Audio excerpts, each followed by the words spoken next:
to Drunk Dog Creative. Today I'm going to show you how to make these simple but beautiful cards using the new Splendid Autumn Designer Series paper. This paper has 40 sheets in it of different two-sided designs. And as you can see, I'm doing this card for Thanksgiving because I have a lot of family and friends in the United States, and it's often hard to find Thanksgiving-themed things in Australia to make for them. But these would also be beautiful for any occasion, any card on any occasion. I just think they're gorgeous. And the colors are so rich and so beautiful. You can see the inside. I've used some of the cutoff paper from the front on the inside. I just love these. The interesting thing is these colors are very rich, and not everyone is really good with color theory. And Stampin' Up has designed their products so that they all coordinate. So your papers, your inks, your markers, your alcohol markers, your ephemera, embellishments, and designer series paper all coordinate with each other.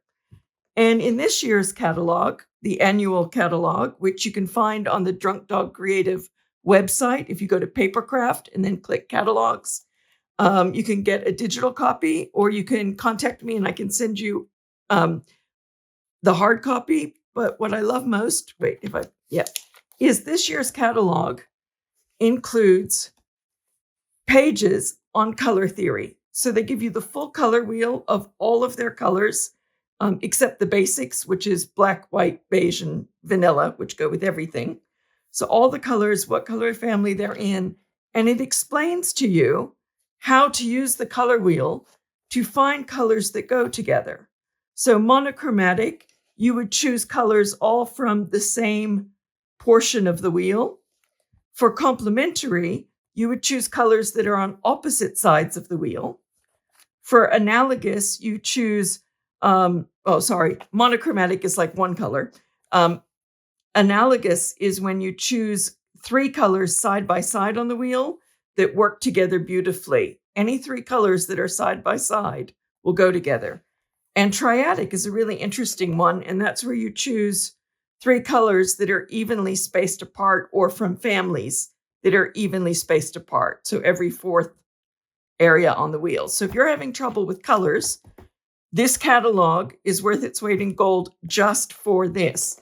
But it's also great because it has different sketches. If I can find them quickly, it has different layouts to show you how to make different, there we go, card design. This gives you a whole bunch of sketches that give you ideas for layouts for the cards and talks about color family coordination. So the annual catalog is not just about what products you can buy, but it is full of helpful tips for how to do color organization, which with this DSP is easy because it coordinates, but you'd find that helpful. Okay, enough of my talking and intro. You don't need to hear any more of that. Let's talk about the cut plan. So the first thing I've done is taken my card base, which in this case is early espresso, and I'm making this a horizontal or landscape card that opens that way. So I want to cut my piece of paper 148 millimeters wide by 210 millimeters tall, and I want to score it halfway at the 105 millimeter mark. So it's the same as an A6 card that opens that way, except we're going to do it landscape. Then the mat that you need to put over it is 143 millimeters wide by 100 millimeters tall. And eventually that will just sit on like that. Now, the designer series paper comes in 6-inch by 6-inch pieces. I've already cut this one down to 138 millimeters wide by 95 millimeters tall. And I centered the design by first, well, let me get my trimmer out and I'll show you. I first put it in this way until it lined up with the, I think, 138. And I cut a little piece off the bottom. Then I turned it around and lined it up to the 95 mark to give me the size I needed. And of course, I trimmed the left off to make this 138 wide. Now, you don't have to do that. You can take it, you can just trim put it straight on 95 and trim the bottom, put it straight on 95 and trim the top, whatever you want. But I wanted to center the design. So the idea is you take your piece of DSP and whatever main part of the design you want to show, that has to be 95 from top to bottom and 138 across. It's up to you where you cut it. And I'm going to show you how to get the angles on this in a minute. With one of the pieces that I cut off the top, I trimmed this to 25 millimeters wide, and it's 100, so it's 138 by 25. And that's what goes on the bottom of your inside piece to, one, not waste it, and two, to just give the inside a little bit of interest, like that. So that's that piece.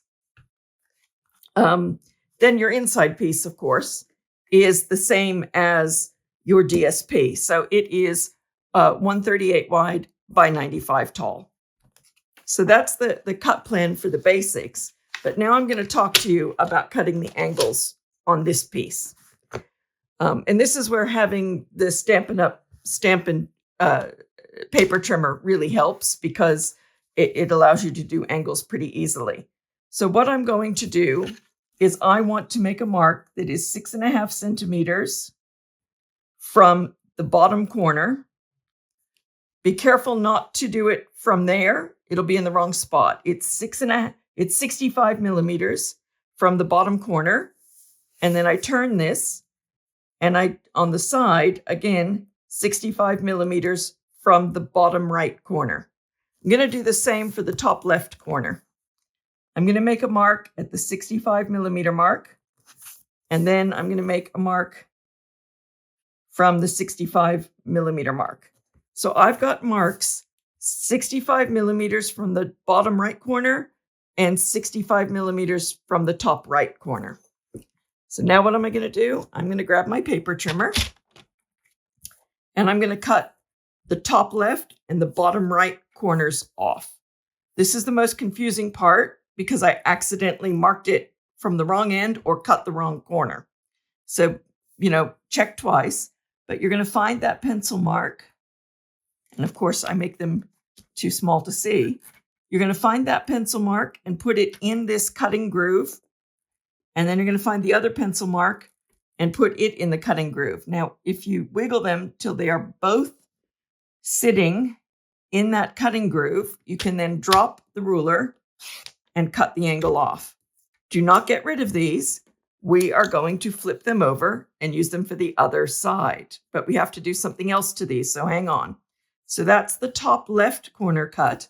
I'm going to do the same with the bottom right corner. I'm going to find those two pencil marks, and I don't know if you can see them, so let me take my pick and point them out. There's a little pencil mark there, and there's a pencil mark there. So I'm going to line them up in that groove, drop the safety ruler, and I'm going to cut through that triangle. Now that is what will be the middle piece on your mat that you'll line up. And these triangles are going to fill in on there too.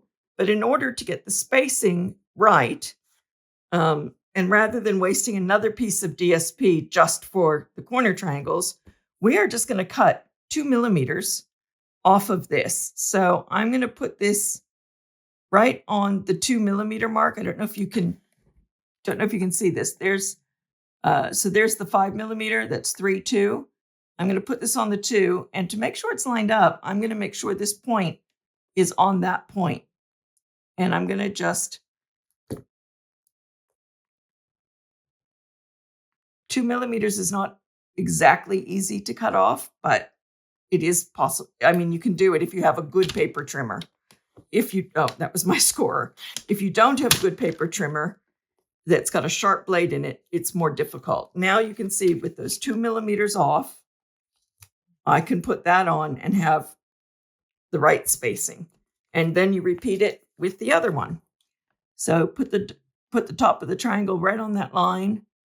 Put that right on the 2 millimeter line.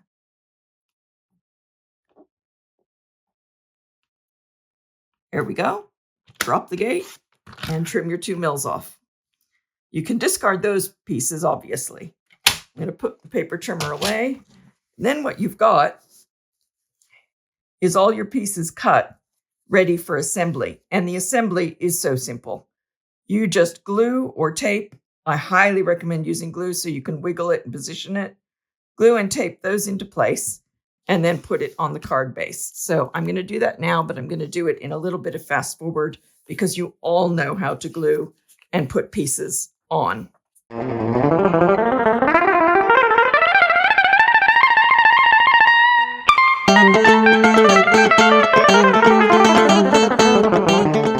right. For this particular card, I stamped a little sentiment above where I knew this piece would be. So it looked like a border. It's not a Stampin' Up! Sentiment. I'm sorry. It's very hard for me to find Thanksgiving sentiments here. And Stampin' Up! In Australia don't sell ones that are blatantly Thanksgiving because it's not an Australian thing. So I sometimes have to go and find something else. So this is that other little piece I cut off. And I just have to decide which way I want it. I've got my tape on it, and I'm going to just, glue would probably be better for this too, to be honest, unless you're really good at lining up. Got that, and then this goes on the inside.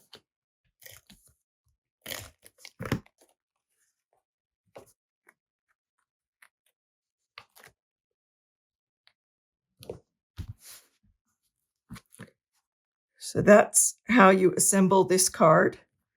And then you decorate it however you want. I've got a couple of things that I'm using for my autumn or Thanksgiving cards. These are the woven golden leaves. They are made of a very fine mesh. They've got a little curl to them, and they make really good backgrounds for things. And there's the faux glass dots.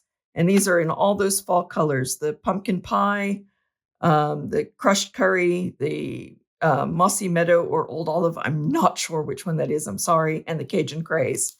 Now, I used Cajun craze for this background, and I used for the mat, and I used early espresso. So I think those Cajun craze or pumpkin pie dots would look great on here.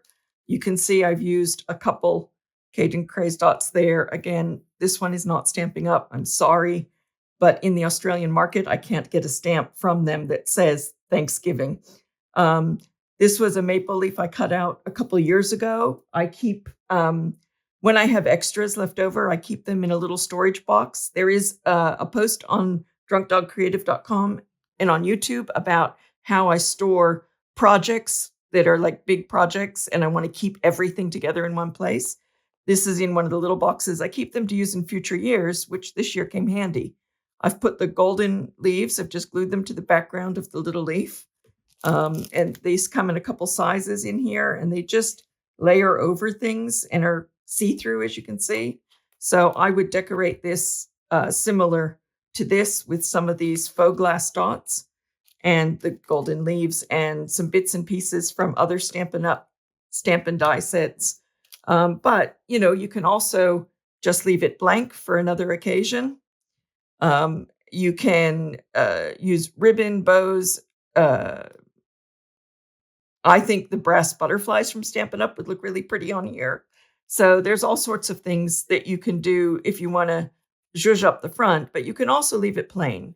You can do what I did and use the Stampin' Up! Embossing powders to stamp something and then die cut it. You can have a label that sits over it with a ribbon, a bow. There's so many things you can do. And these are such beautiful, rich colors that I just couldn't resist having a play.